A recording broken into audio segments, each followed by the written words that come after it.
Ladies and gentlemen, welcome to the Streamer Showcase!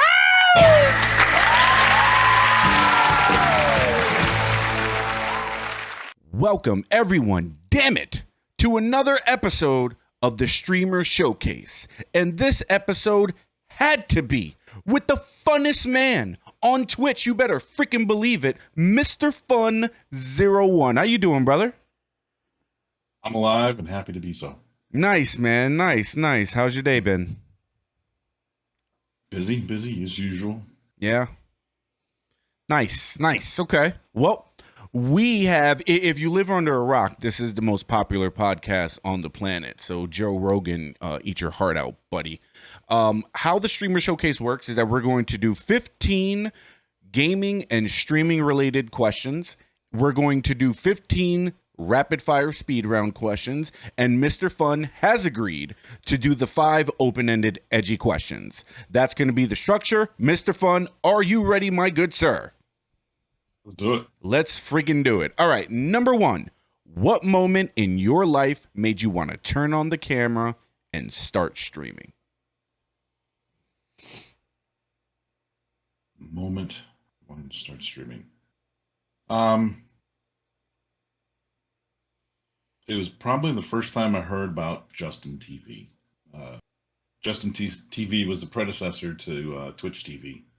Okay. And I met a bunch of cool people that would just sit there on these old machines and they would just stream random stuff. Yeah. And I thought it was just cool that, they were socializing like that. And I'm a disabled veteran, so getting out for me is hard. And I thought it'd be a great way to meet new people and maybe make some new friends across the world.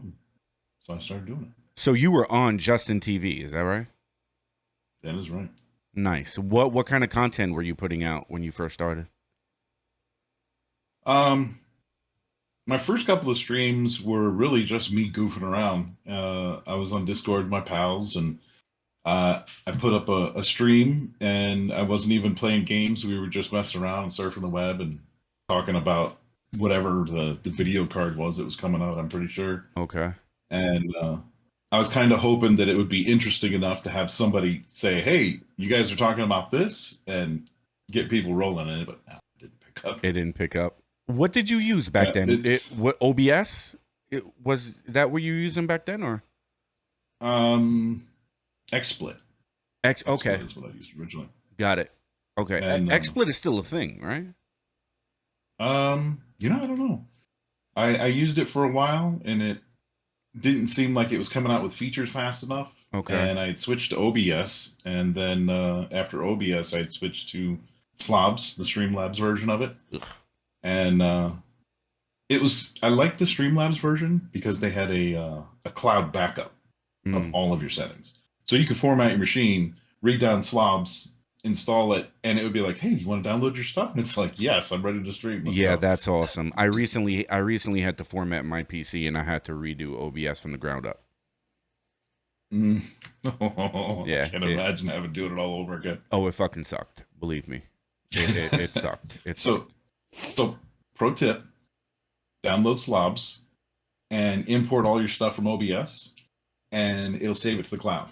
Okay. Once it's all done, uninstall Slobs, go back to OBS. Yeah. Okay. And you're still updated in Slobs, so. Got you. Okay. So next time I have to do that, I'll just download Slobs. I'm so against Streamlabs OBS as a company. I think that they're terrible.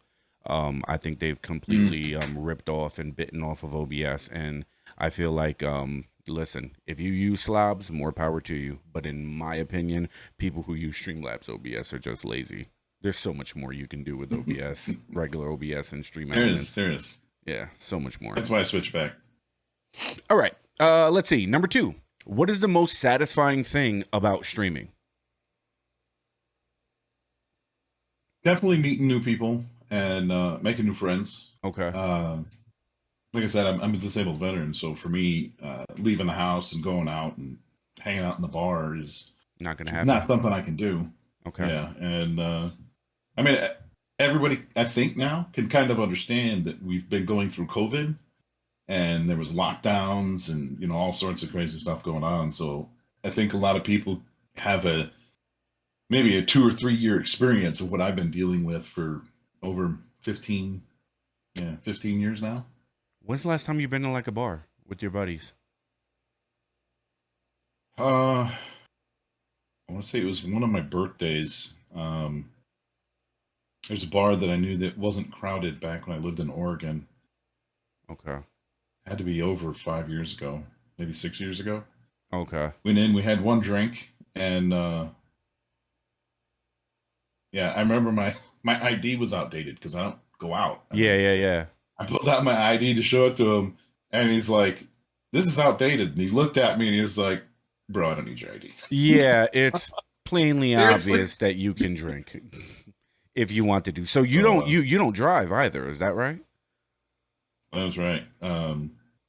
Yeah, if I were to have a panic attack or something in the middle of driving down the street, I want to hurt somebody. That wouldn't be good. Yeah. Oh wow. Okay. Oh, no driver's license. Okay. Okay. Let's see. What do we got? Number 3. What is the biggest challenge you face when it comes to streaming? I think it would have to be my own self doubts. Originally, I wanted to stream, and it wasn't that I wanted to be a big streamer, but I wanted to be a good streamer. Okay. And I took all of the basic rules for streaming, like set a schedule, network with other streamers, try to stay up with the trends. Right. And every time I'd sit down and get ready to load before I would hit it, I would start panicking about, am I actually ready? Am I going to be doing good enough to, stick with these things that I'm going to grow? And I think that would cause me to probably skip more streams than I would actually have streams. Same. Same. I get in my head about numbers. I let the numbers fucking get to me, and it hinders me from even wanting to stream. So it's funny that you say that, because like for me, I feel like I've skipped more streams because I'm in my head versus actually just fucking doing it. Right, just hit go live and bite the bullet.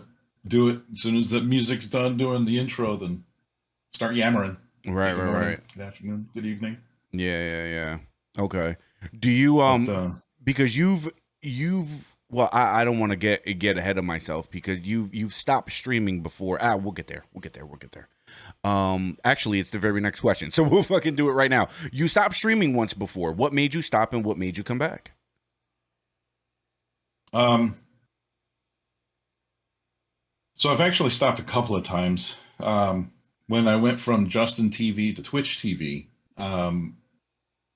at Justin TV, I was just Mr. Fun, MRFUN. And when Twitch said, hey, the people that are doing video games, we're going to move all your accounts over to Twitch TV. It's a new website we've opened up. And we think you'll be more at home there, while we leave everybody that's just doing just chatting type stuff, or, home crochets or whatever it is that you were doing, Playing the guitar and on the stream and stuff like that, right? Exactly. We're going to leave you guys on Justin TV. Okay. And I was like, well, I don't know where I really fit in there, because I play games and I just chat. So I was like, and then I just kind of fell out of it. But then I started to come back, and I was like, you know what? I am going to stream. And it was probably maybe like 2 or 3 weeks later. And I tried to sign up on Twitch TV, and it was like, hey, you can't use Mr. Fun. It's already taken. So I'm trying to log in, and it's not working. And come to find out that all the accounts they moved over were all locked. And I guess they messed up on their end. So you had to create a new username. And I was like, I don't want to be something else. I've been Mr. Fun forever. Right. And right. So I ended up being Mr. Fun 01. And that was just to get started. And I'd stream maybe 1 or 2 days. And then I was like, you know what? I put too much effort into just Mr. Fun. I don't think I want to stream it, so I quit. So let me get this right. So you quit because you didn't have your original name from Justin TV. Is that right? That is absolutely right. I was throwing a fit. Wow, Like, that's damn it. I got to be honest with you. That's a slightly petty reason to not stream. So, back when City of Villains first came out, my very first character uh, was this giant, monstrous werewolf guy, and I couldn't think of a name. And I'd always gone by, just random whatever type names. Mhm. And I didn't really have an identity. And I tried to think of names of bad guys in real life. And there was a guy that uh, someone in my family knew, and his name was Mr. Fun. He was a Hell's Angel, and he'd done some pretty rough stuff. And Okay. he went to prison, and the reason that I knew about him was because he was sitting in jail, and he hadn't had any kind of court hearing or anything for over 3 years. Okay. And basically, it was this big Tadon. I was like, you know what? I'm going to be the big bad Mr. Fun. Okay. And so that's when I first started it. And I developed a reputation when I was playing the game. I was a really good PvPer, and I was one of the high level characters right early in the game. And I had a claim called the Bloody Fist, and our battle cry was "You got fisted." Okay. Well, there you go. And That's always a yeah, fun time. it was funny in PvP when you hit your battle cry button. It was F10, and your character would go, "You got fisted." Wow. You wouldn't say it, but the chat bubble would pop up. Yeah, yeah. It was always kind of funny when we did it, especially after we murdered a whole bunch of people. Of course, yeah. And then you just tell them that they just got fisted. and after that, I just kept using Mr. Fun on everything I did because I was already known. I think the only time I varied, I was playing some game where everybody is a robot, and one of the races is a robot, and I was basically this big artillery robot thing, and I went by Rodimus Prime. Rodimus Prime. Yeah. Cool. Optimus was already taken, unfortunately. I bet it was. I bet it was. Interesting. Okay. Very, very nice. So, but there was another time, to complete your question. Yep. Recently that I'd quit streaming, and that was just after I moved back to North Carolina here. Yeah, yeah. And I think it was probably about a year that I quit. I wanted to spend more time with my community. I felt like I wasn't really paying attention to the guys, and then it was probably about a year after that. They a couple of the guys moved, started new jobs, things like that, and then just hardly anybody was on during the day. So I was like, start streaming again. Okay. That, and I found myself streaming on Discord, and without all the boosts on the server to pay for being able to stream was kind of terrible. Yeah. So I was like, you know what? I'll just stream it on Discord, and I'm not really going to care who watches anymore. It's going to be for my friends and whatnot, and I'll still be a streamer, and go through the regulars of being a streamer. But right. I'm not really going to care about getting big or progressing anything. If people pop in that are new, great. But if not, so it's just for you. Anymore. It's pretty much just a pastime. It's not. Yeah. You're not trying to become Shroud or anything like that. Like this is just something that you just do for fun, and that's pretty much it. Yep. It wasn't always like that though. In the beginning, you had aspirations. I wanted to be somebody. Okay, got it. Okay. Interesting. For me, I feel like it's the same. When I started last year, I wanted to become this gigantic, huge streamer. But then I realized how fucking hard it is, right? And it's very, very hard, and it's very taxing on your mental. If you're not moving up, or if you're not growing as fast as you want to, or as fast as you feel that you should, then it's very easy to doubt yourself. It's very easy to get in your head and be like, oh, well, should I be doing this? You know, all the doubts come into play. Like me, for example, I'll be the one to toot my own horn. I don't give a shit.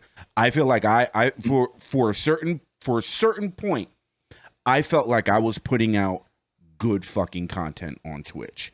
I was streaming 5 hours, 5 days a week, fucking Mario Maker, whatever it was, and I was going hard, and I just didn't see. I was making fucking YouTube videos and all of this shit, and nothing was fucking popping off. So now I feel like I've gotten to a place in streaming to where it's like, you know what? Instead of me doing 5 hours, 5 days a week, I'm going to severely fucking cut that down, and I'm going to focus more on like YouTube. I love doing this. What we're doing right now, I fucking love interviewing people and finding out what makes them tick, why they're a streamer, what their aspirations are, so on and so forth. I think that this is more so my, if I had a quote unquote calling, I would say this is my calling more than, you know, just start streaming for fucking 15 people. Right. You know what I'm saying? Like I'm good with all of that. I love the community that I have. Like the regulars that do come, I appreciate them from the bottom of my heart. But how can I say this without coming off like an asshole? It is what it is. I feel like people kind of suck. I feel like it's the truth. How many times have you been, oh, you know, someone pop into your stream, oh my God, you're in a, I don't know why I haven't found you earlier. I'm going to be in here all the time. And then the next day they're not there. And that's just the way that it is. That's the way that it is. Has anything like that ever happened to you? Anybody like you supported or felt like you should have got support back, but you just didn't? Like, I feel like we all fucking go through that, right? Oh, absolutely. So, just yesterday, as a matter of fact, I had a guy pop into my Discord, and he's like, "Hey, I was in your chat yesterday," and this was the day before yesterday that he popped in. He was chatting with me. Yeah. And he's talking about how he's trying to be an indie developer, and he's like, "I really respect what you do, playing a lot of indie games and being real with your chat. You weren't, you know, trying to put on a show or anything. You were just being you."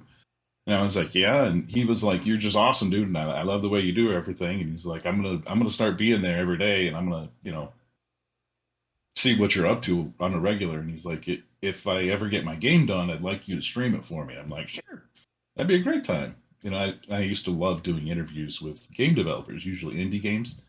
If I get them on, that's what I would do. And when I was trying to be big, essentially. Right.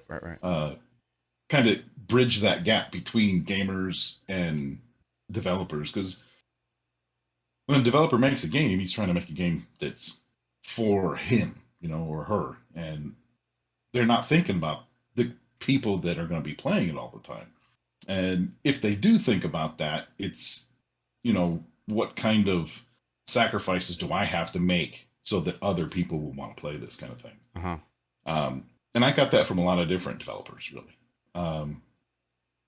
But getting back to your question, the guy, it was yesterday or day before, and he had said all that to me, and then I streamed that day, and no show. Yeah. It's not there. And I'm just like, yeah.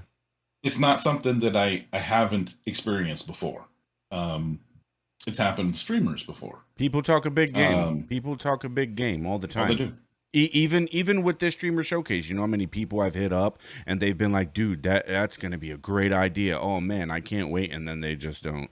Like I'm not gonna constantly come into your direct messages like, "Hey, you want to be on? You want to be on?" Like that's I'm not gonna badger you. It has to be something that you want to do. I just feel like people have a hard time just saying no.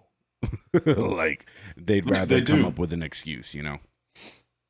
I really do. Like I there's been a couple of times where I've set up with me and another streamer, "Hey, you know what? We're both going to be playing this game. How about we co-stream it together?" And, you know, I'm not a guest for you, you're not a guest for me. We just kind of co-stream it. Sure. And we can be on one Discord, and it doesn't matter to me, but let's play this multiplayer game together. And we can share views, and it's a great way to build. Yeah. And sure. I've done it with a bunch of streamers in the past, but sometimes they'll be like, "Yeah, let's do it." And there's been a couple of times they've been really upsetting where they're all about it, and then day of it's just no show, and then I see them on their channel and they're streaming something else, and it's like,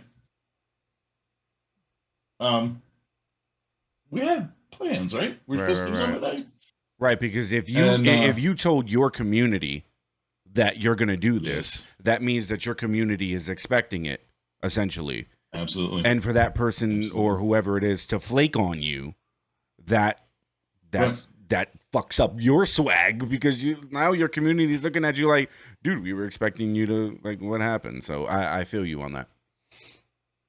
yeah, Okay. but anyway. Let me see. Where are we? Okay, number 5. In regards to streaming, what goals do you have for yourself within the next 5 years?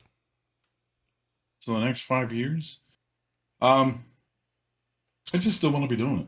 Really, just keep doing what I've been doing. Okay. Like I said, I'm part of the IDGAF movement, where I just don't give a fuck, and I Yeah, yeah, want to yeah. do what I'm gonna do. And if people show up, they show up. That's a good thing. If they don't show up, it's not gonna bother me because I'm not going out there trying to be anything.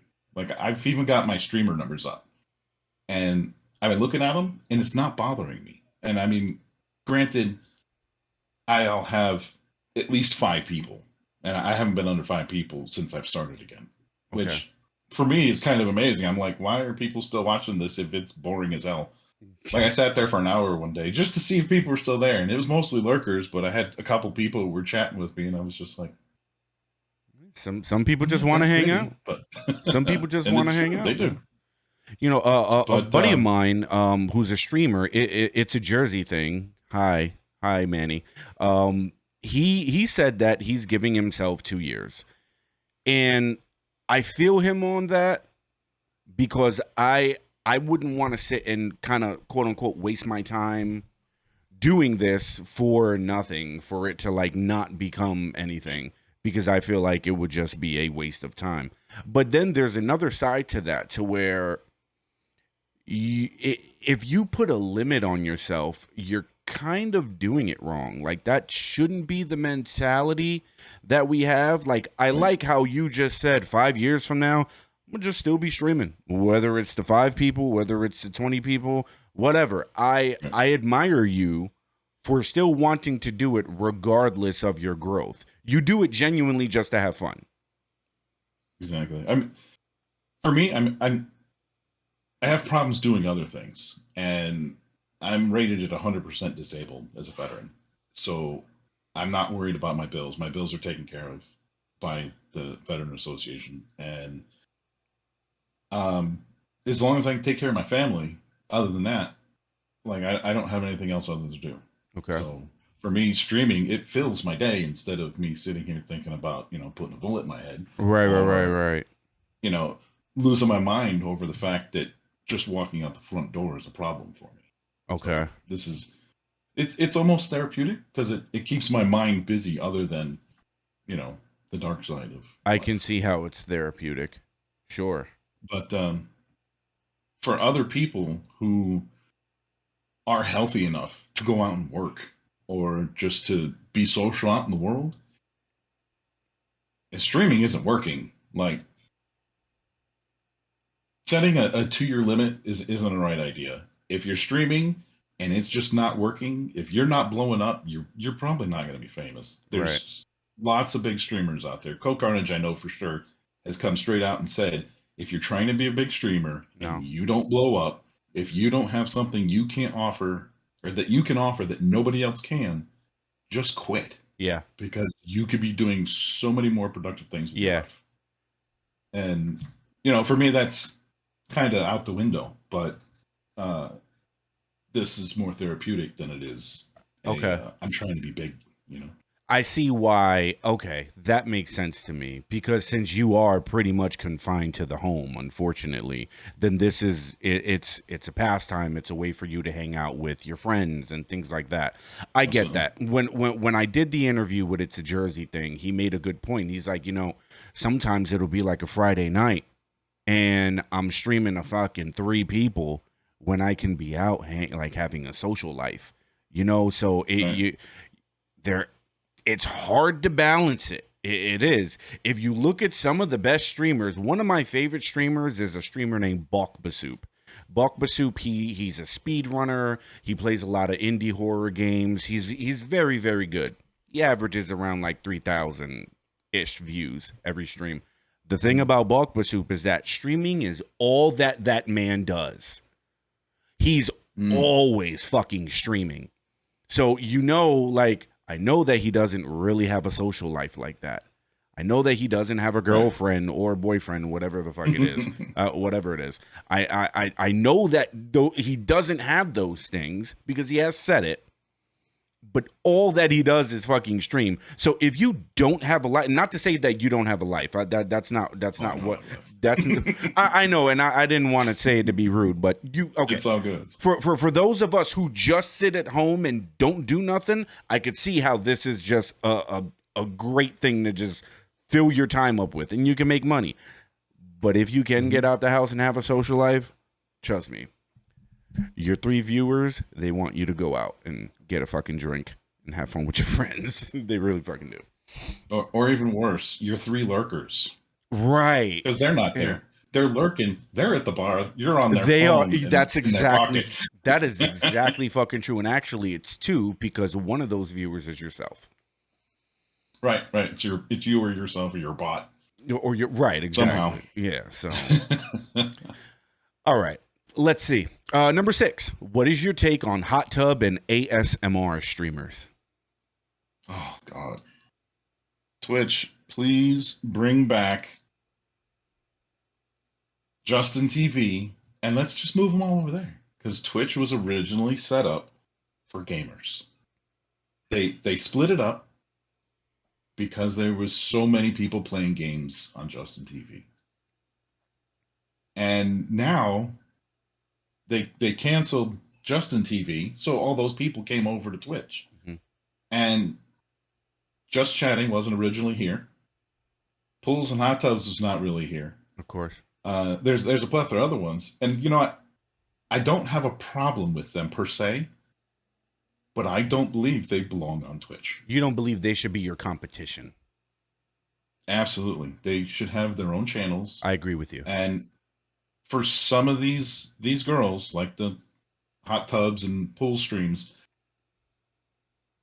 in order for a child to enter a stream that's 18 plus, they just have to click a button. There's no identifying anything. Right. And when they pop in and they see pretty Amaranth and she's, putting on a bikini and they're just like, they're getting an education, but it's the wrong kind. Yeah, Girls don't do that IRL for their boyfriends. Like, I've asked my wife. Not happening. Gotcha. Okay. Let me get a camera real quick. I respect the grind of someone like Amaranth. She's a good looking woman. She has a lot of money. Intelligent. Because of this. Okay. Mm-hmm. I respect the grind of her. And I'll never take that away from anyone who doesn't play video games on Twitch. If you found your niche on Twitch and it is working for you, Godspeed. For real.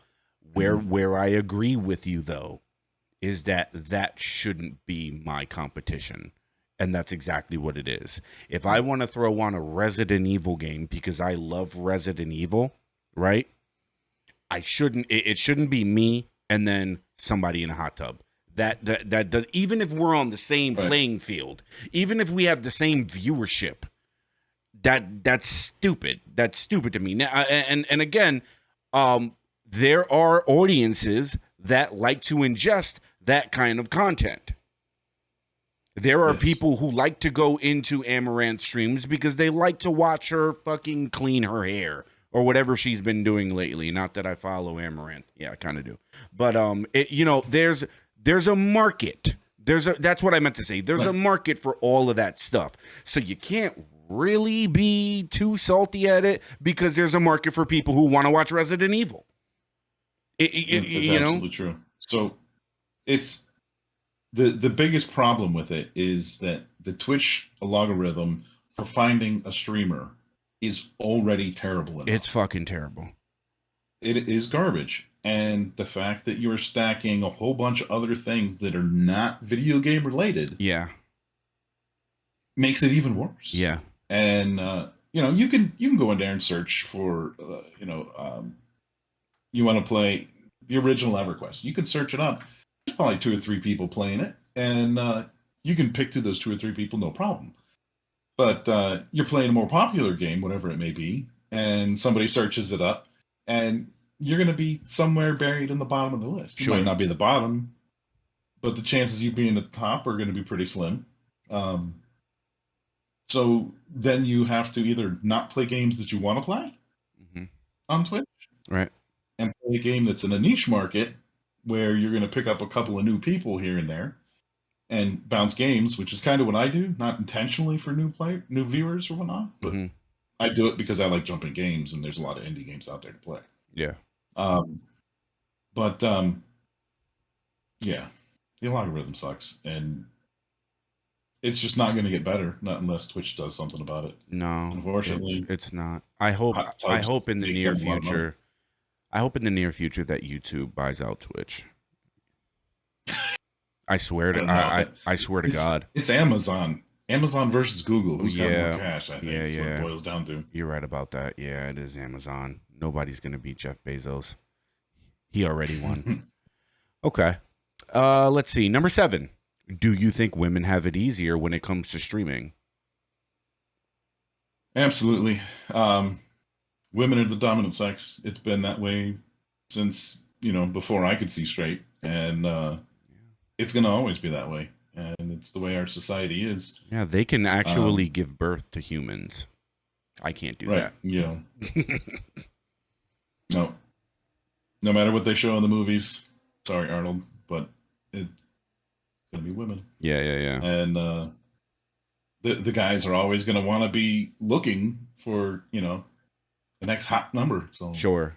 What better spot to find them on the internet? Do you feel like women are kind of capped though? Like their growth is kind of capped. Like and I'm not talking about like an ASMR or hot tub streamer. I'm talking about a female streamer who just likes to fucking play Valorant or just likes to fucking play Stardew Valley or whatever. Do you think that there's like a glass ceiling for them versus dudes? Because if you look at the grand scheme of streaming, most of the most popular streamers are men. This is true. They are men. But this is another case of how many female bricklayers do you know? Okay. There ain't very many. Right. And it's because it's a job that most women don't want to do. Right. I mean, most men don't want to do it. Sure. But they do it because we're expected to do the heavy lifting, the jobs. Hard labor. We're expected to do these other things. Right. Yeah. And in Twitch streaming, well, let me rephrase, gaming streaming is going to be mostly dominated by men because that's what we've been doing. We don't have other options that they do. So they can go do other things. I mean, I think I've seen a guy doing a hot tub stream before, but it was pretty disturbing and hilarious rolled up into one. Well, I'm glad that I'm glad you came to my stream that one time. You know what? I've considered it. I've considered it. In a hot tub? Yep.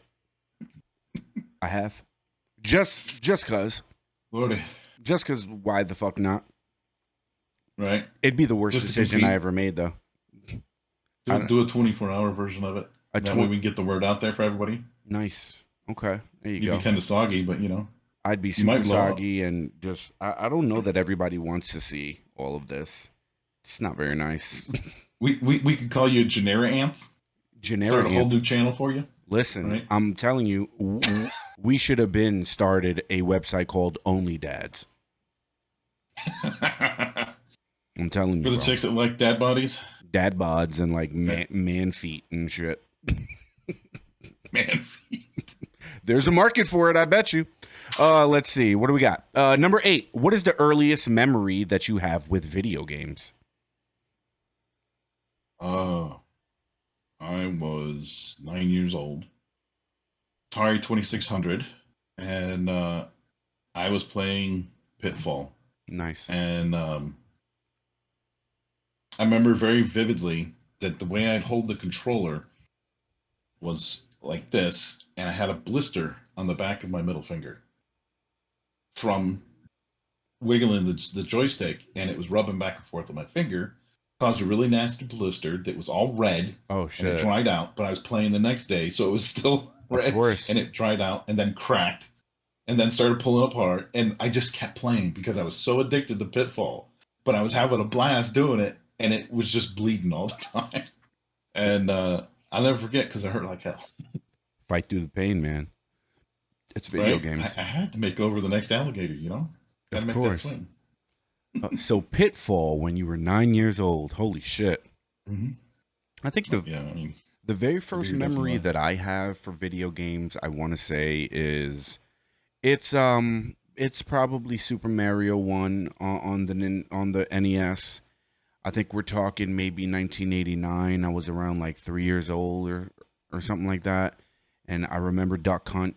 I remember having the gun and walking up to the screen and Mm-hmm. putting the gun directly on the screen because Cheating. I Yes. was a little cheater. Yeah, I remember my mom not liking Super Mario because like when I'd be running, if you had to jump over a gap, my mom like naturally just has really bad anxiety. So every time, yeah, every time I would jump, if I would jump and fall and like die or whatever, my mom would always like get like, oh my god, like that with it.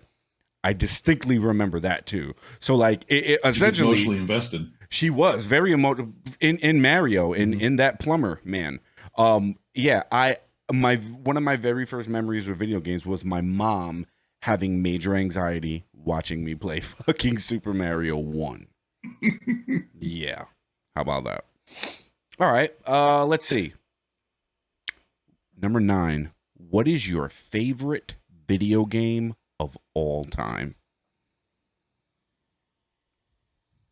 It's really hard for me to pick a favorite.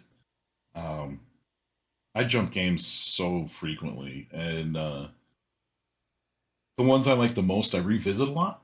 Okay. Um, but I believe on my Steam list, Ark Survival Evolved, I have over 3,000 hours in it. Okay. So just by pure number of hours, I'd have to say that's one of my favorites. Arc. Okay, got you. Never got into Arc, and many people have tried to get me into it. I just can't get with it. I never got I into like it. taming dinosaurs, Okay. especially when you start flying. Good Like times. I went over a buddy's house and he was playing it on his Xbox and he was beefed up and he had like a whole house and all of that and he was trying to teach me how to play and I think I played by myself maybe for a couple days and that was it. It wasn't for me. So for me, it's always about playing with friends or the community. Most of the community are my friends anyway. But I have a terrible motto that a lot of people either they look down on me for my motto or they think I'm a saint. But for me, gaming is like sex.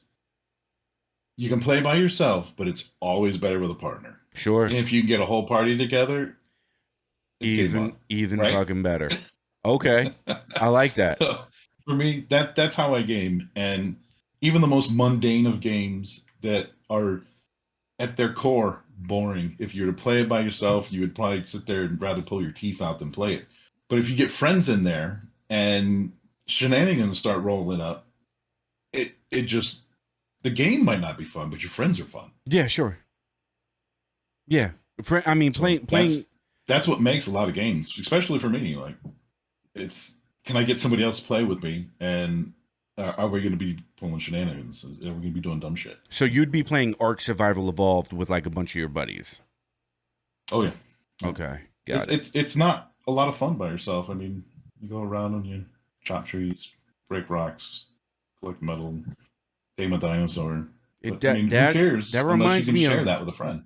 that reminds me of Valheim. Like I started to play Valheim and I just got lost, man. The only game like that I think that I enjoyed for about 2 months and then stopped was V Rising. V Rising was a great game. Launch day, I built a server. That's one of the things I do for the community is I have a dedicated server here in my house, and I'll throw up game servers. When I found out that I could throw up a game server for Valheim, I was like buying it, and I did.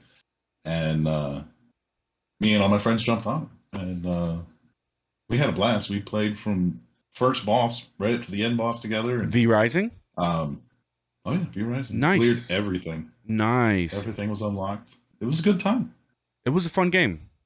I liked it. I just it was a great one. It required me to have to log on almost every damn day because you had to keep filling up your blood or giving blood to the blood. I forgot what it was called to keep your castle up. Oh, for your castle. For your castle, right. Exactly. And that was a great part of a dedicated server. You don't have to, because even if it ran out and your castle became vulnerable, we're a private passworded server, and it's only the community that's playing. Yeah, we're not trying to kill each other. Nobody's gonna run. We're just trying to progress. Okay. Right. So for us, it was a completely different world than everybody else. Everybody else is stressing out over, is somebody going to, ransack my castle or beat me to death, and Right. But some of the servers were even full loot, so it was like I lost all my gear. Now I got to go get all my new gear again, and that would, I could imagine losing all my gear regularly. Fuck yeah. Or even if I was winning and gathering other people's gear, what am I going to do with it? Yeah, that actually happened to me once while I was playing V Rising. I didn't log on for a couple days, and then I went in there and somebody ransacked my whole shit. They took everything from me. All of my material, all of my gear, everything was freaking gone. And it was at that point that I was like, I think we're done here.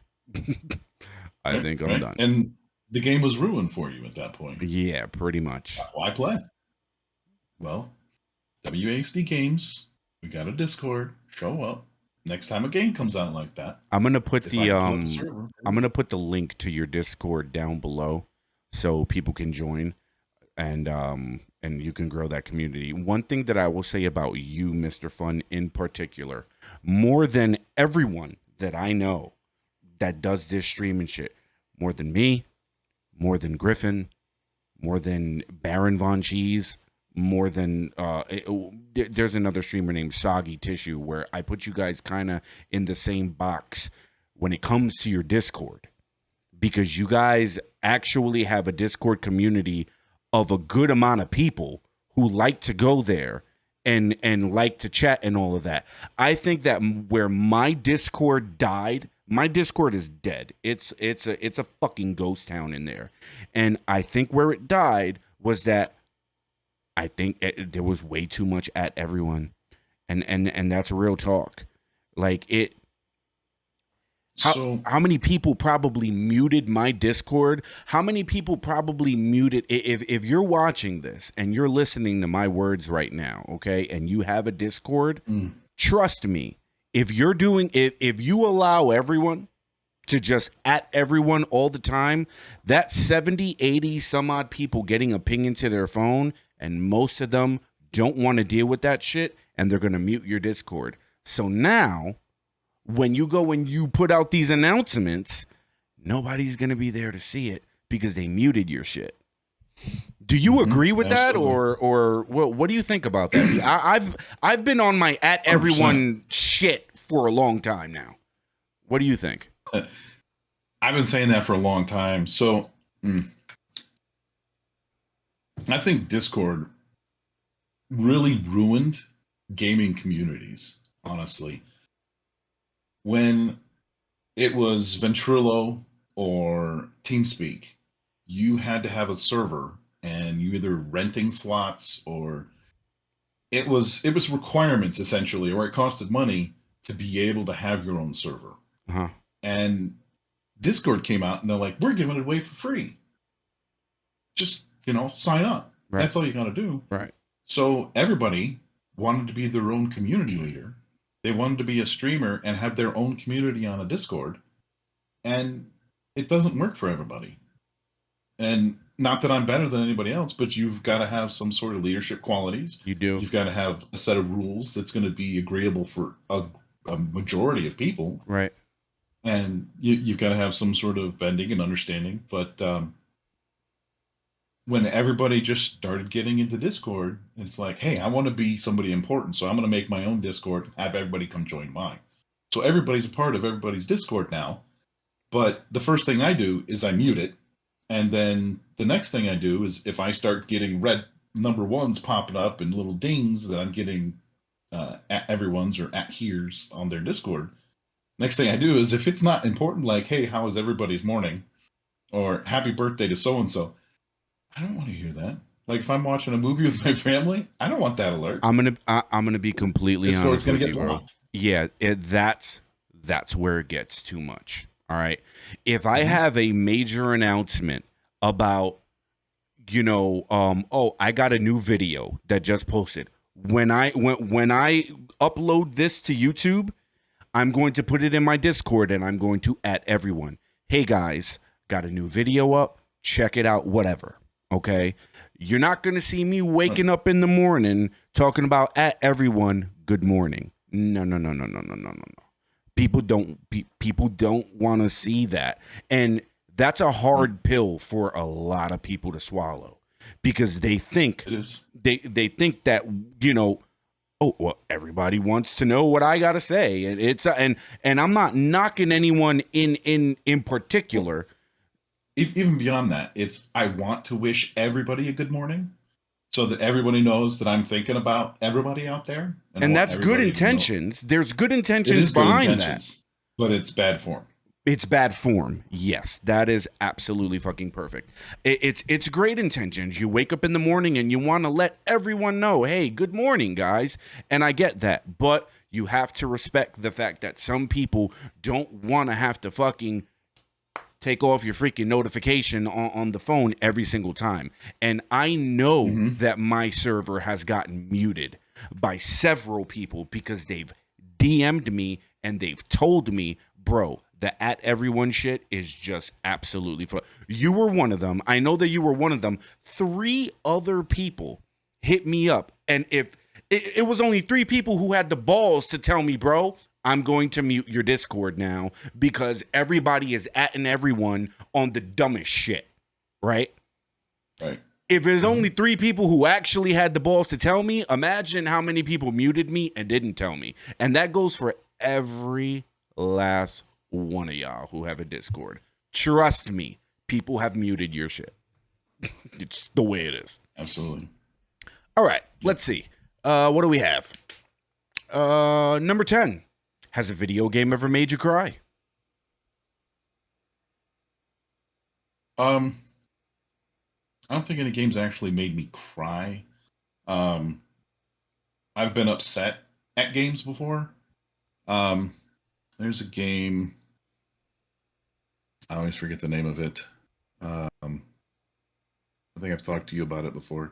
Hellblade, Sona Sacrifice, Swanas, something. Anyway, it's about a girl who's basically in a semi rails type game where you just go from area to area and just kind of there's one rails to go through and there's a lot of puzzles to solve. But if you watch the developer video before you play the game, you'll go in with an understanding this game is about mental illness, multiple personality disorders, paranoia, just a plethora of different things. And these game developers actually went to asylums where there are mental institutions and talked with people that have these problems and got firsthand experience dealing with them. And then they created this character, Sona. I'm terrible with their name. Is this the game where the cover is like it's a female character and she has face paint on? She has face paint. She's got like a bone headdress on. Yeah, this came out like less than 3 years ago, right? Probably. They have a new one coming out pretty quickly here. Okay.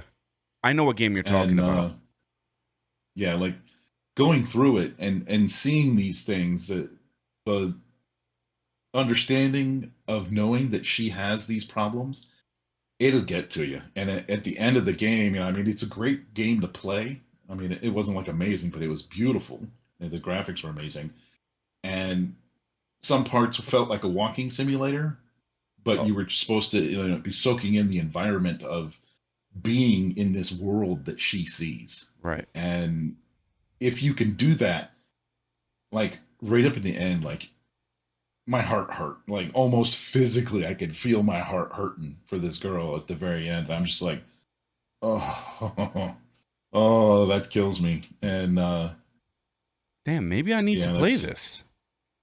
It I sounds really recommend good. everyone plays that damn game. It is. I mean, it's one of the very few single player games that I recommend to people to play. Yeah, you don't do single player games with an ending. You kind of just play grindy games, right? I do. I play open world construction, building, crafting games. You ever That's heard of a game called Satisfactory?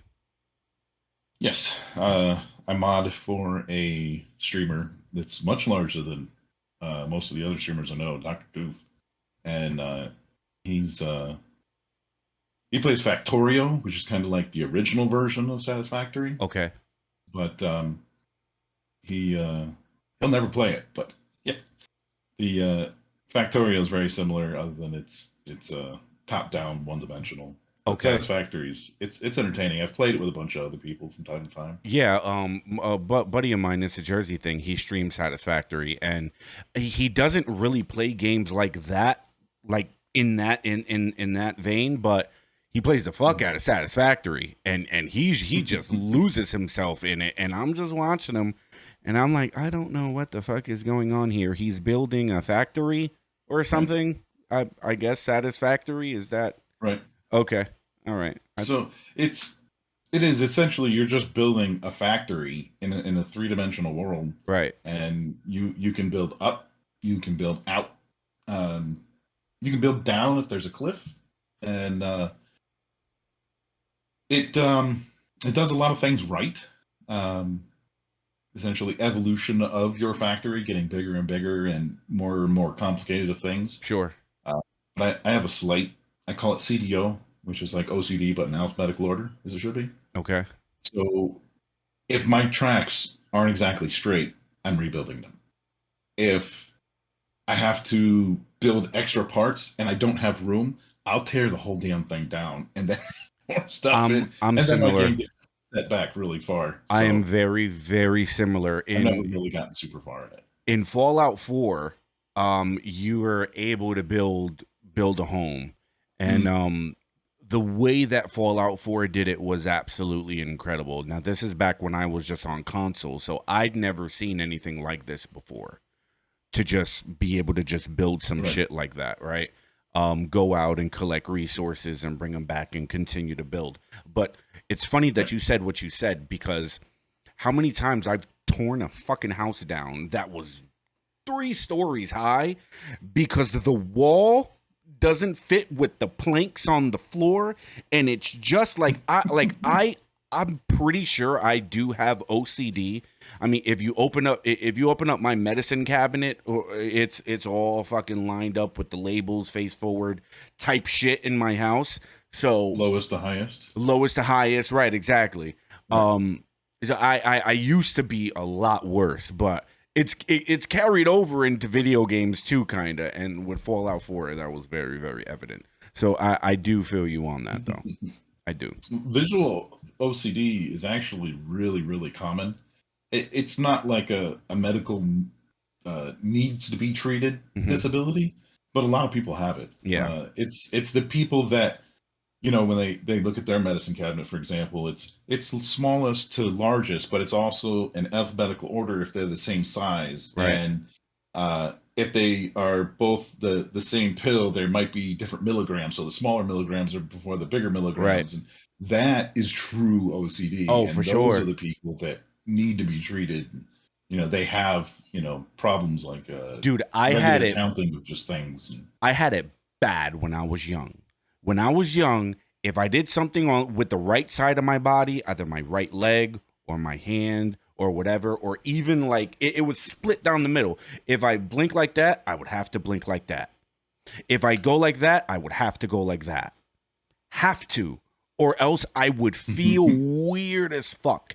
To the point right. that my 11-year-old ass, there was like an imaginary like string around my body. And if I turn around this way, I feel like I would have to turn around that way in order for me to be quote unquote straight.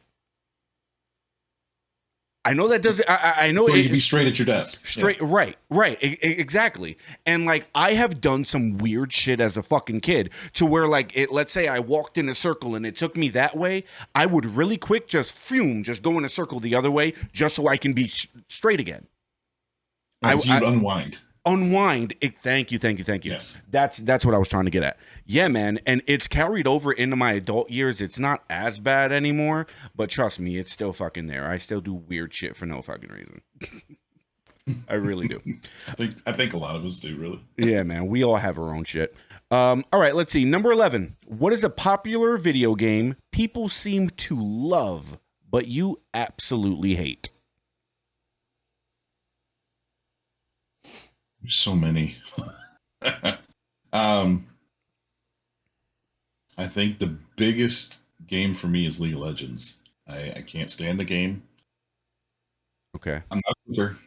Like the whole rapid clicking on everything. Okay. Like, it's I don't even know how to explain it. So you don't like Dota either? No.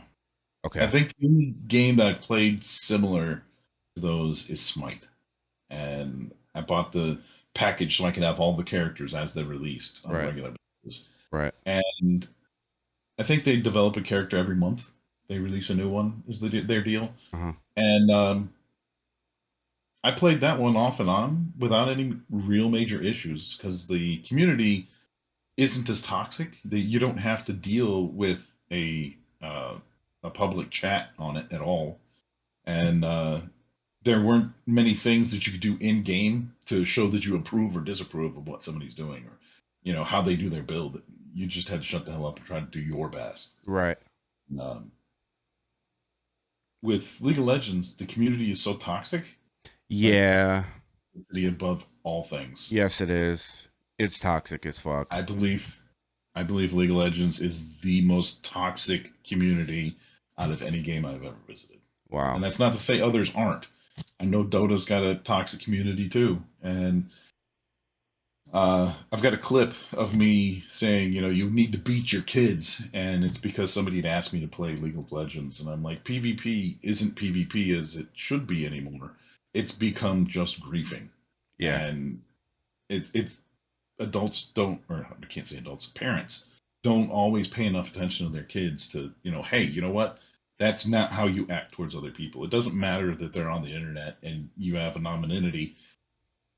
Act like they are people and treat them like they're people, not some, just random asshole that's not going to be able to reach you to knock you silly. I feel like kids, man, it's always fucking been like that. I remember playing Halo 2. I was really, really big into Halo 2 and Halo 3 when they came out.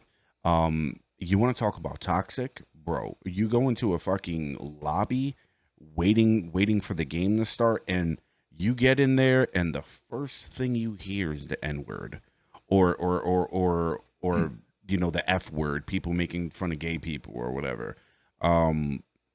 Absolutely freaking toxic. People judge you by your voice. I remember I went into a lobby one time and I just started to talk. I was like, "Hey guys," and then someone was like, "Oh, you sound like an N-word," and I'm like, "What?" Wow. Like, wow. But that's where it's still like that. It's still fucking like that. I went and what's the game? What's the game that came out after Squid Game? Crab Game. So the Squid Game's the very popular Netflix show. They ended up coming out with a game called Crab Game, and it was just like Squid Games. And it's an open lobby. When you go in there, everyone got a mic. I went in there, and the racial slurs were just flying from everywhere. These kids are so fucking toxic. It's ridiculous, bro. Absolutely ridiculous. It is. Adults need to pay attention to their damn children. They need to discipline them. They need to monitor what they're doing on the internet. Yeah, it's bad. It's real bad. Yeah, my son has special needs, and I knew that he was going to be problematic, when it came to social interactions, especially on the internet, because he already had a hard enough time dealing with people because he's on the spectrum and he has a problem with emotions and relating. Uh-huh. So being on the internet, it's that much more distant. So I knew he was going to have problems. So I kept like a double eye on everything he did. And, it might have seemed like I was overbearing to a lot of people, Mm-hmm. but they didn't understand. A lot of people just don't understand when a child's on the spectrum, they need the extra attention. And anyway, I paid a lot of extra attention to him, and I caught so many terrible things, primarily in a game called Roblox. Um, there was a guy, USMC Sniper, with a bunch of numbers at the end of his name. I caught him trying to role play with my son.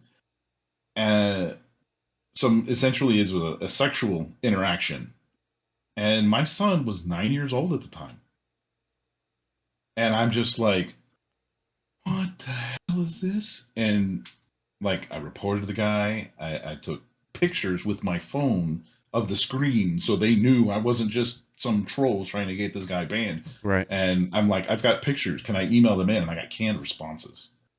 For the first 3 emails I sent in, it was just canned responses of, thanks, we'll take a look at this, and yada, yada, yada. And I'm just like, no. I want to talk to somebody about this. What are you going to do to prevent this in the future? I don't feel like my son is safe there. Right. Unfortunately, you're one of thousands, probably millions, who have that issue on Roblox. It's probably very true, but what I'm getting at is this is a warning to parents who aren't paying attention to their children, who are undisciplined, and are acting like this on the internet. What they're being subjected to, you're not seeing that side of it either, right? And you might lose your kid, and it's going to doom our future as a human race. I agree with you. My niece used to play Roblox. My sister doesn't let her play anymore. My niece is going to be 12 years old in a couple weeks. But this was a few years ago, and she was playing Roblox. And then next thing you know, my niece found her way to Discord and started having a conversation with a grown-ass man. And it started just on Roblox. And my niece has this thing with me to where, like, I'm the cool uncle because of fucking video games and all. I'm a streamer, whatever. So I'm super fucking cool to her, and she can confide in me with certain things that she won't tell my sister. So this is one of those things that she confided in me in, and she told me, she was like, Uncle Jeremy, I was that's my real name, Jeremy. Uncle J. Yeah, well, there it is, Jeremy. Uncle Jeremy, I was on Roblox, and I met this person, and I was in their and I was in Discord, and she said the word Discord to me, and I'm like, click. And I'm like, hold on, you were on what? Like, you are 8 years old. You were on Discord talking to who? And then she told me that it was an adult, but they were talking about Roblox. And I had to nip that shit in the butt right then and there. And I understand she confides in me, but I had to tell my sister, like, yo, you need to fucking watch what the fuck your daughter's doing. Because that interaction could have gone very, very bad. Very bad. Very easily. Yeah, man. All right. Let's see where we are. Okay, number 12. Some video games are very violent. Do you think they influence their players to be violent in real life? If so, what should we do about it? So, no. I don't believe video games. Well, okay, let me back up. So it's yes and no. Yes, children will try to mimic things they see from video games. I know because my son did. I know because my daughter does. And sometimes it's okay things, but my daughter plays this little robot game where they jump on different things, and it's a VR game, so it's very immersive. Okay. And we've got these little stools for an ottoman that we have, and she'll take the stools and line them up between the two couches with the ottoman, and she'll hop across them. But these things aren't super sturdy, and I know one of these days it's going to tilt because she lands too far to one side. She's going to go face first through the glass, and then we're going to the hospital, and it's going to be a nightmare. So I know that games influence children, but I don't think that the games are forcing them to be violent. I think that parents really need to pay attention what their kids are playing. Um, I had a kid in my stream talking about some game. I don't remember the name of it now, but the whole purpose of the game was to pick up objects as this slightly better than Minecraft modeled character and just beat them to death and watch the blood splatter and knock off their limbs and whatnot. And that's the whole game, is basically this gory mess of beating these random NPCs or other players to death. Right. And he's like, I was thinking about really getting this game, and I'm just like, I've never heard of it. So I looked it up, and I've got it on my ignore list because it was terrible. The other thing is you beat people to death. And I'm like, that doesn't seem like a very fun game to me. I mean, what are you getting out of that? And I hope I dissuaded the kid, but yeah, like parents need to pay attention to what their kids are doing. I agree. And make sure they understand. Like, I have to make sure my daughter understands. You can't do this because I don't want you to go through the window. Because I'm gonna have to pay to replace the window, and I'm gonna have to pay to put stitches in your face. And then, when you get older, it's gonna be a nightmare. So let's just not jump on the furniture. Yeah. I got you. That is a more innocent version of it is very much of what, like, the Virginia Tech shooter, the one that happened years and years and years ago. I'm pretty sure I read somewhere that he was a really, really big Call of Duty player. And it was said that he was influenced to go do it. I mean, he walked in. I think this is that mass shooting. There's so many fucking mass shootings that I forget. It's hard to tell these days. It's hard to tell the difference, unfortunately. But I'm pretty sure he went into that school double Uzi, and just and it's hard not to make correlate one with the other, right? To make those connections, right? Because he was so big on Call of Duty, and then he goes in double Uzi and just slaughters a bunch of fucking students. So I can see where people get the idea that video games do influence people. However, going back to what you said, right? You're going to tell your daughter not to jump on the ottoman anymore because it can hurt herself. Right. It all starts in the house. It does. It starts at home. It starts with the parents, pretty much. Yeah, exactly. It's all about the family. Some people are born with a screw loose, though. And I mean, maybe the guy was bullied and he had enough, and right. It snapped, and he went in, and the only thing he knew of violence was Call of Duty, and maybe he went in mimicking it because of that. Yeah. But did the game make him do that? The game didn't make him. Did it teach him that? Yes. The game may have taught him that's how you do that. Yeah. But even if that game hadn't done it, maybe he'd seen it in a movie. Right. Yeah. Movies. Last Action Hero. Which I find really, really funny, because people are really quick to blame video games for violence and stuff like that. But what the fuck? Movies. Hello. So I think the biggest part of that has been evolution of the human species, because video games has not always been part of the society. Right. If you played video games, you stayed inside and you were a pimply faced nerd and nobody wanted to do anything with you. Right. And you wouldn't have a social life. You were addicted to World of Warcraft or whatever. That created a stigma in our society that video games are just bad. There's nothing that can come good out of video games. Yeah. How many people are also counting, hey, you know what?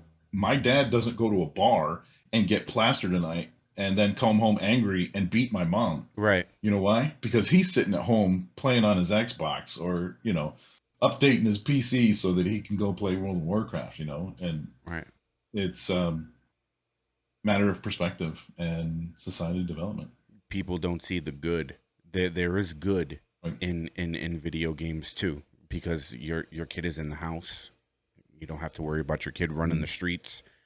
But that's a whole nother story, because I feel like kids should get out more, and I feel like kids are just way too stuck on the video games. I used to play stickball when I was a kid, and that's that I had a Nintendo and a Sega Genesis and a Sega Saturn and all of that stuff. But my father would look at me, he would put the Mortal Kombat down and get the fuck outside and go play with your friends. And and I did Right. that. All right, let's see. Number 13. We're moving along here. In regards to consoles, what is the greatest video game console of all time and why?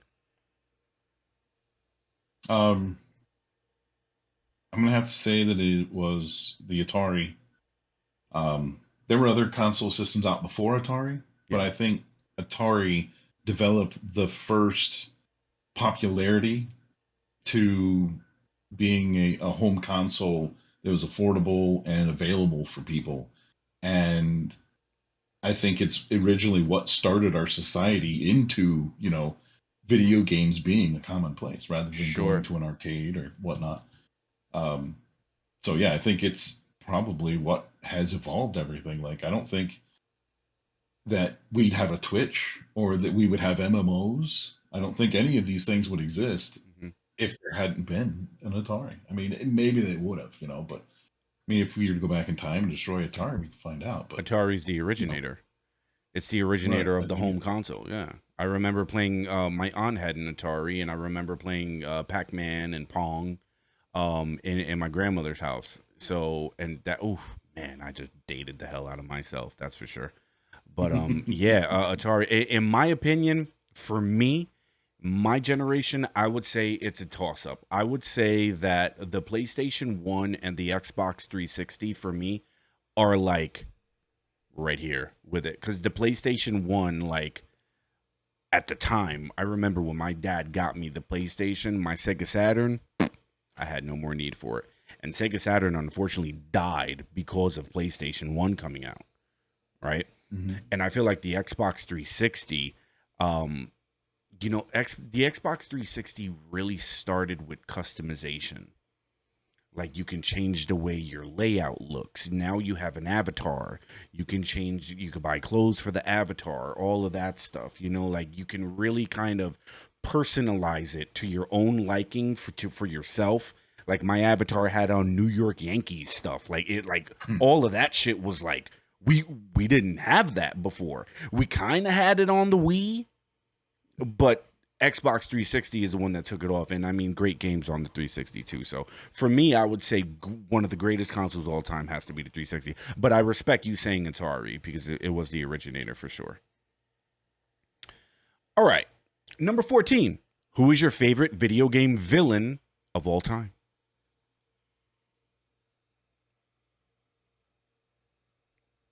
Most of the games I played don't have a end game villain. Yeah. They do have villains in them, but I can't really say that I have a game that's got a favorite villain.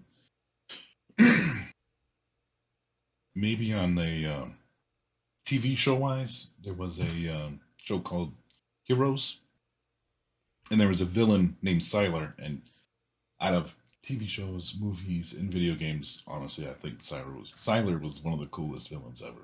Okay. I got to watch Heroes. Never did. Season 1 through 3, maybe, but quit after that. Okay. Got you. I was gonna ask if you couldn't come up with a video game one. Do you have like a movie villain? But you said Siler from Heroes. I gotta watch Heroes. I missed that boat completely, and I heard it was a great show. I was at a time of my life where I still had agoraphobia when it was out, and that, like, I'd had it before then, so going out was hard for me. And I remember watching it and getting completely enthralled, and then hearing about this big writer strike, and then there wasn't a bunch of shows for a while, and I was like really depressed, and I was like, I really want my Heroes back. And then it came back with new writers, and then it was terrible. Yeah, it was so dry. I was like, yeah. But then Siler continued to develop as a character, and I think he became a good guy at one point, but he was still evil intent, even though he was good. And I think he might have become, maybe at the very end, a good guy, but as a villain, he was just amazing. He was a great character. Interesting. Okay. All right. To wrap up the 15 gaming and streaming questions, Mr. Fun, the very last question that I ask absolutely everybody: if you were given $5 million to throw out your PC, never play video games ever again, Would you take the money or would you not? You cannot stream. You cannot stream on Twitch either. Not even just chatting. No hot tubs, pools. No, no hot tubs, no pools.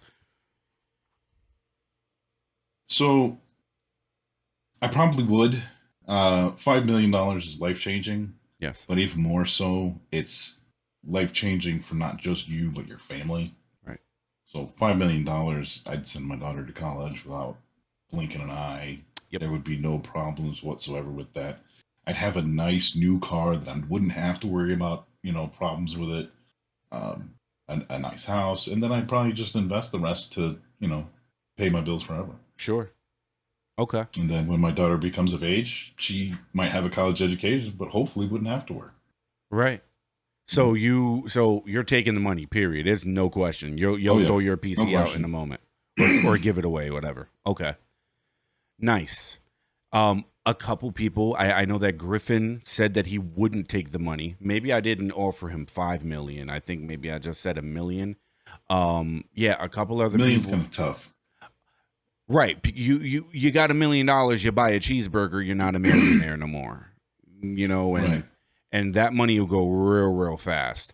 Yeah, $5 million is enough to change my life, to change my fiance's life, to change my mom's life, and yes, I would absolutely take it. I feel like I'd be dumb if I didn't.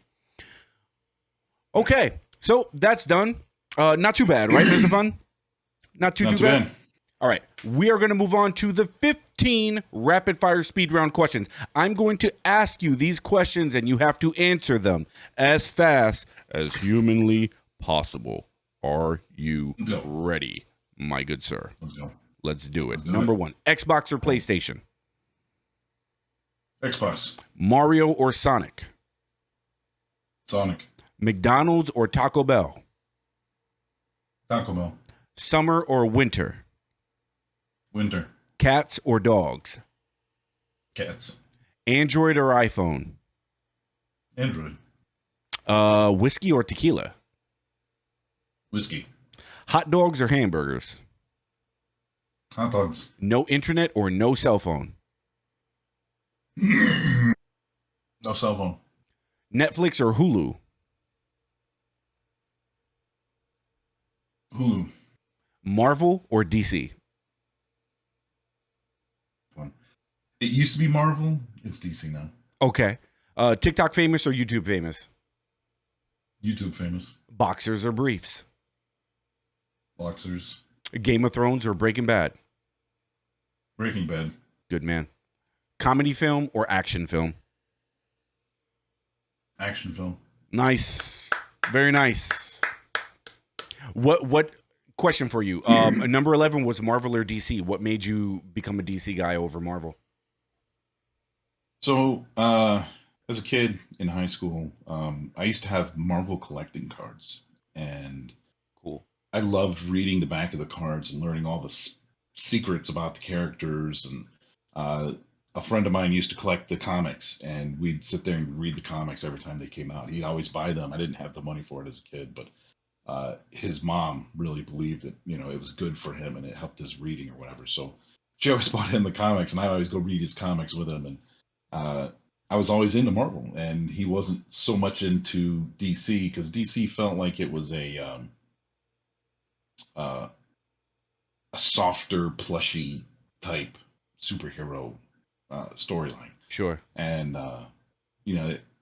Marvel was always gritty, and then they came out with like Dark Horse comics, and that was just as gritty, if not more. And I was always about that gritty, and I was like, yeah, let's do the gritty. But I think what's converted me is a lot of these shows that you can watch on any streaming service now, like Flash, the Arrow, yeah, and they're all DC. Yeah. If Marvel had done something like that, they tried. Not just movies. They tried with Netflix. They did.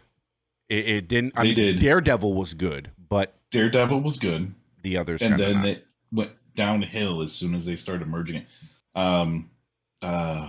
What's the dragon one? Iron Fist. Iron Fist, yeah. So Iron Fist for me was terrible. It was garbage, yeah.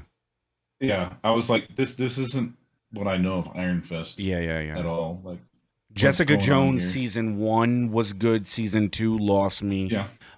Luke Hmm. Cage was decent. It was all right. Nothing to write home about. When they did the Defenders, where they did the mashup, that wasn't that good No, either. I didn't like it at all either. Yeah. Like it wasn't good enough to be like they've done with Arrow or the Flash. And I mean, the Flash is kind of poofy, I love the soft comfort hero, I love the but Flash it's on good though. it. That show is so fucking good to me. Some people don't like it.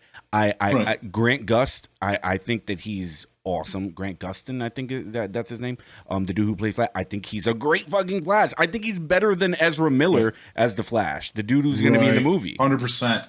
I just rewatched the director's cut. It's all black and white and it's not widescreen. Bleh. Yeah, so I watched the it again, Snyder actually. cut. The Snyder cut.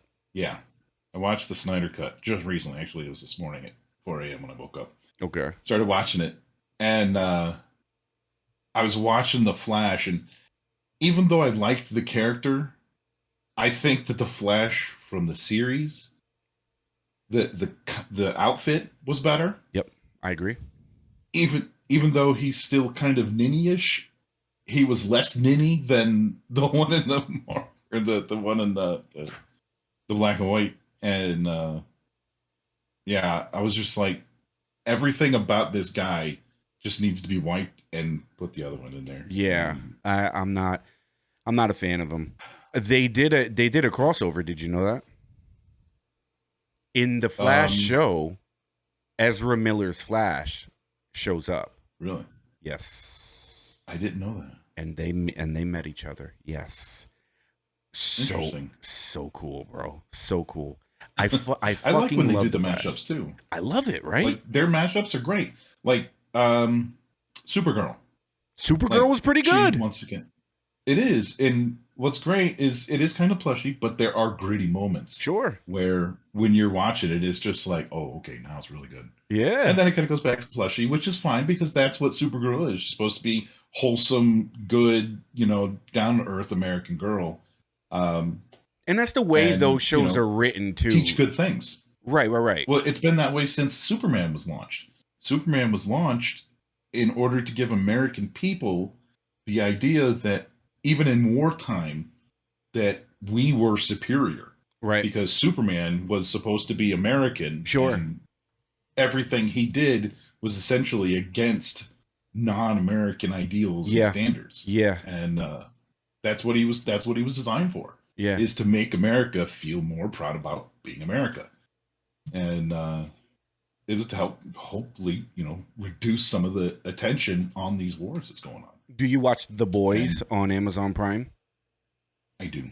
You do. And that's super gritty. Like that's a whole nother level of gritty. And I think that's what draws people to it. Yeah. There's been a couple of moments where it's like, this episode was a waste of my time. Like I could have been picking my nose and it would have been a whole lot more useful waste of my time than watching that episode. But there are other episodes that you just find yourself laughing so hard. It's like, oh my God, if you only knew. Yeah. And you're looking at the character and they're saying all these things. It's just like, you just, no. Yeah. And you want to help them. And that's what really draws me to it sometimes. It's a good show. It is. I can sit here, listen, man, I can sit here and talk about movies for fucking hours. So let's not go there because I will. All right, let's move on. I will run the fuck out of my mouth. I really will. All right. So we got the 5 edgy questions to wrap everything up. Mr. Fun has agreed to do it. Are you ready, my good sir? Oh boy. Here we go. Number 1. Let's go. What is your opinion of Donald Trump? And do you think that he should run in 2024? I just saw on the news, I don't really watch the news, but I saw a clip where the FBI just raided his house for having a bunch of legal documents from the White House that he wasn't supposed to have. They're classified. Yeah, I heard that. I don't know the details behind it, but what I can tell you that I know for sure is that the man did some things for veterans that a lot of people didn't even take the initiative to think about. Okay. For the instance, sometimes we have to wait more than 30 days to get healthcare. For instance, I have type 2 diabetes, and I've been trying to get to see a special doctor that deals with diabetes on the regular because they don't have one in the clinic that I go to. Right. And it's been 4 months in a queue waiting just to get outsourced to one. Wow. And what he had done is something called Veterans Choice. If you have to wait more than 30 days, you can basically go somewhere outside the VA system and get whatever kind of doctor you need, and the VA will cover it for you. However, in my case, there's only like 2 or 3 of them in the area, unless I'm going to travel out of state. So it's been 4 months. And other things, though, having chest pains, you can just straight up go see, somebody else, and it's like the VA is going to take 32 days. Okay, well, they've got a week to get you assigned somebody else. Okay. Not in the civilian areas. So I like some things that he's done. But as far as what he did last time when he was running for president, and pretty much everybody's been doing for the last couple of elections, has been childish and terrible. Yeah. I really hate to say that our presidents need to grow the fuck up, but they do. And they need to start representing American people rather than the interests of Politics. their politics. Exactly. Right. So should he run? No. We need to find people that are going to be more mature about it.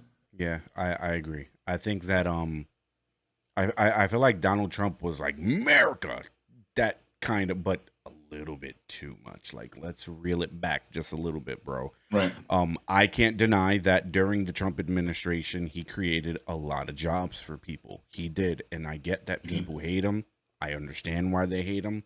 Lord knows, I can't have a conversation with my mother about Donald Trump because I'm like, I am not the type of person that is going to cater to your feelings. I'm always going to tell you what I think about something. I don't care if you're Mr. Fun. I don't care if you're my mother. I don't care if you're my fiance. I'm going to say what's on my mind. And some people don't like that. Some people want to be petted and want their opinion to be agreed with all the time. I can't talk positively around about Donald Trump around my mother. My mother will disown me. She fucking will. Right. And it doesn't even matter what you say. My family regularly argues about politics. Yeah.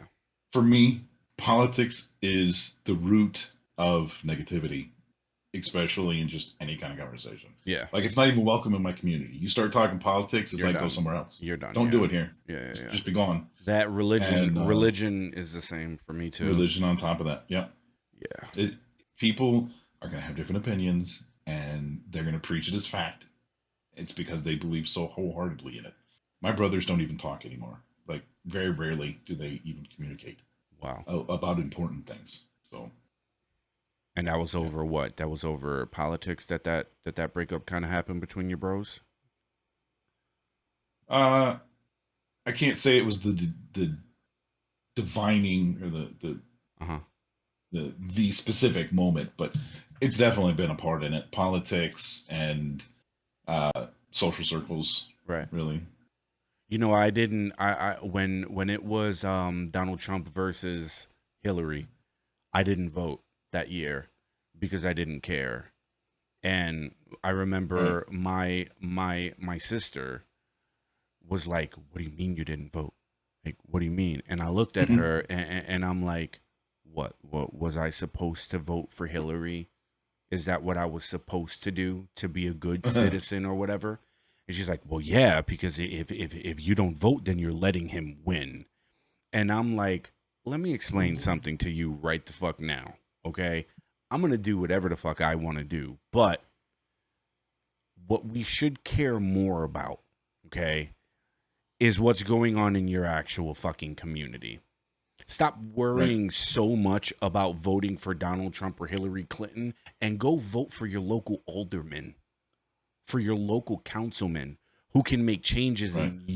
in your community, changes that desperately need to be made. I don't live in the great where I live, it's kind of like the bridge between the nice area and the really really bad area, and the really bad area is right fucking there, okay? And there's so much shit going on. That's the shit that we need to be fucking voting for. Not, oh, well, we have Right. to make sure he doesn't win. Like, no.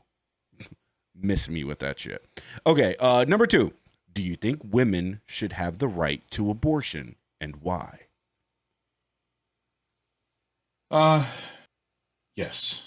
Not every case is going to be cut and dry, and situations are always going to be different. Yeah. And even if she did full term, which is going to be problematic for some women's life plans, um, and they gave them up for adoption. I mean, that's a whole nother slew of hate and discontent. But the right to abortion really is their own. I mean, Yeah. It's your body. it's another. It is. So just beyond that, though, I mean, the government telling you that you can't do something, once again, Right. is right there in front It's of your face. stupid as fuck, yeah. Let it be their choice. If they don't want to, they shouldn't have to. If they do need to or want to for whatever reason, they should be allowed to. If an 11-year-old gets raped by a crackhead, she should not have to have that baby. And Right. I don't understand how you can be so goddamn conservative where you can't understand that fact right there. Well, so I understand their viewpoint of when does life begin? Is it at the moment I think it's the moment of conception. Is it the moment of conception, or That's does it what I think. happen down the line? So what they believe is that the child is already alive and you're killing it. Yeah. And that's where they have a problem, a lot of them. I agree with them. I agree with them. But it 100%. still needs to be the mother's choice. Absolutely. And that's it right there. I think it's naive when people say, "Oh, but it's not a baby yet." Oh, well, it has to be a certain amount of months to be a bit. Shut the fuck up. All right. The moment I put my fucking semen inside of you and you begin to develop in the womb, it's a fucking baby. One of my favorite comedians, Bill Burr, said something about abortion, and I 100% fucking agree with it. All right. He said that women should have the right. It should be their choice, which is absolutely 1,000,000,000% fucking true, okay? But let's not deny the fact that you are kind of killing a baby. What Bill Burr said was like, if I go to make a cake and I put the cake in the oven, okay, and 10 minutes later, and it usually takes about an hour for a cake to make in the oven, 10 minutes later, you come, you take my cake and you throw it out the fucking back door, right? You just destroyed my cake. But you can't look at me and be like, oh, but it wasn't a cake yet. It was gonna be a cake. It ain't a cake no more. It's the same exact thing with if you abort, or if you take the Plan B pill or whatever, you just killed the baby. You did. It's your right to do so. I'm not taking that away, but you did kill a baby. You did. Mm-hmm. So I know it's a super touchy subject, but I don't care. That's the fucking truth right there. With all of that said, though, it's up to the woman. And as a man, we shouldn't have a say in it whatsoever. You know what? On a similar subject, I want to mention I was watching a YouTube short before this today. And there was a guy and a girl, and they were having a conversation about adoption, or giving up for adoption. Mm-hmm. And he says, do you believe a woman should be able to give her child up for adoption if she doesn't want it after it's born, him or her after it's born? And she says, yes, absolutely. And he goes, well, what if the husband or the male in the situation wanted to give it up for adoption? And she says, well, no, he shouldn't have a say in that. And then he says, so why should you hold the man responsible for a child that he didn't want anything to be a part of? Right. So yeah, I heard that and I was like, God, that hits home. I understand this. And that's tough. I mean, I've never had a child that I didn't want to take care of, but Sure. Um, That's I it, understand it. that's rough. That's a hard It one is. right there. I would say that ultimately the last say should be for the woman because she's the one who has to carry the child. She's the one who has to give Hmm. birth to the child. And you know, if the woman and the man aren't together and she does not want to take care of the baby's quality of life is going to be shit. So the baby shouldn't have to go through that. Right. You Right. then if that's the case, then hit up the Offer the father, father. offer to the father, Right. right? Right. But yeah, that's just how I think about that. But I mean, if a woman has a baby or had a baby by some guy and he's just a piece of shit and he's not in the picture and she wants to give it up, yes, she should be able to give it up. Absolutely. Because in her mind, she's Right. already not equipped to take care of the baby. The baby's quality of life is Right. going to be And shit. she's not going to do a good job of it either. She's not going to do a good job because she doesn't want it. Right. Give the baby to a family that actually wants to take care of the baby, right? All right. Let's see. Number 3. In regards to COVID-19, do you think the vaccine should be mandatory or not? So yeah, that goes right back to the government, putting a nail in a coffin saying you have to do something. Right? And no, the government should not mandatory make anything. I can understand at the business level, our business, if you want to remain employed, get a shot. If you do not want to work here anymore, don't get a shot. Sure. Or if you feel that strongly about not getting a shot, you're going to have to look for a job somewhere else. Right. No hard feelings, say la vie. Um, but yeah, should not be mandatory. But I think people should respect the fact that people who do want it or want their place of business or whatever their home to be uh, inoculated or whatever, it should be a hey, if you want to come in here, you have to have your COVID shot. I You agree know, with that. so I agree with that. 100%. I can't knock somebody for telling me, "Hey, I don't want you in my house unless you're wearing a mask." Because everybody has their own feelings on COVID-19. Some people think, oh, it's a conspiracy. Some people think that the vaccine has a chip in it and they're gonna fucking monitor us for it. Well, whatever. I'm a conspiracy theorist. I'll hear it out, but that doesn't change the fact that people are getting sick. And as a business or as the owner of a home, I have the right to tell you you got to have the right, vaccine to come in here. right. Okay. Let's see. Number 4. If you had the power to remove world hunger or world violence, which would you choose? World violence. I think that removing world violence as a whole is a great way to start healing. And if we're not fighting each other, we'll have so many other opportunities to do things like solve world hunger. That's a great point. That's a great answer. Okay. Get rid of the violence because if you get rid of the violence, then we can all be kumbaya together and figure out this world hunger thing together, pretty much. Shazam. Agreed. Okay. And number 5, the last question to wrap up the Mr. Fun episode of the Streamer Showcase. Coming from a military veteran such as yourself, what is your opinion on all these mass shootings and what would you do to change gun laws for the better? So, mass shootings are terrible. Um, I don't think that removing guns from the picture is going to make it any better.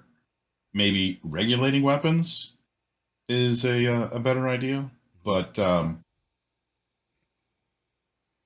I'd also seen another short that a guy's talking about how if you give teachers and staff and security professionals in schools Yeah. the option of carrying a weapon, a firearm, Yeah. that a lot of school shootings will stop happening simply because the first phase of a school shooting, of somebody going in and doing a school shooting, is planning how to do it. Right. And if they don't know who is carrying and who is not carrying, Mm. that foils a lot of their plan right there. And they're just not going to do it. Right. So let's, give the option to people, just like everything else. Give them an option. Make sure that it's regulated enough. Obviously, it's going to cost billions to regulate weapons, Sure. but what are you going to do otherwise? So I would think that the mass shooter who wants to go into a school is banking on the fact that nobody's carrying guns, so they can just go in there. Like, there is a plan that they have to come up with, but it's not such a plan where they have to worry about getting shot back, other than when the cops finally come, right? But if everyone was carrying, if there were security guards that were carrying in every single school, now you got just the possibility of, right, exactly, and you don't know if they do or they not. Now you got to rethink everything, So absolutely, I do like that idea a lot. I think every school in America should have at least one armed guard. This is some sort of security. This is getting out of hand. Live security person. Yeah. It really is out of hand. It goes back again to parents. Pay attention to your kids. Yes. Discipline them. And I'm not talking about, harsh words. Beat their ass. Like, teach them what pain is. Because I know there's just a lot of kids that have no idea what it's like to be hurt. Yeah. And because it's not up here to process, they don't know how they're hurting other people. Yeah. Yeah, it starts, if you guys take anything from this episode, I feel like we've gone there like 3-4 times already in this episode. Yeah. It starts at home. Starts at home. Yeah. Yes, absolutely. It really, really does. Mr. Fun, thank you, sir. It's been a great interview. We've been going for about an hour and 40 minutes. And I'm a chatterbox. I can fucking talk all fucking day. I'm going to shut up now. I'm going to give you the floor to give us some last words. Tell us what your schedule is so I can make the graphic come up under your beautiful beard, and we'll get the fuck out of here, brother. All right. So Monday through Saturday. Sunday is Dungeons and Dragons. I streamed it on Discord if you want to see it. But my schedule is kind of random right now. I'm still recovering from COVID, but you can usually find me sometime around 2 p.m. Eastern up until 6 or 8 p.m. Eastern. And always on Discord. You can hit my Twitch page up, which the link will probably be down here somewhere. Sure will. And my Discord link will be in there. And you can join the community. We're more about communicating and talking and being there and relating to each other than just posting memes on the Discord, even though that does happen too. Yeah, of course. I'll say this, everyone, this man has a very, very good Discord of dedicated people who he's known for a very long time, who actually show up to every one of his streams. So it's a great community to be a part of, and I can attest to that. That's it for this week. We will be back with another streamer next time. You guys have yourself a good one. Generico NJ signing out. We're out of here. This is the love we make.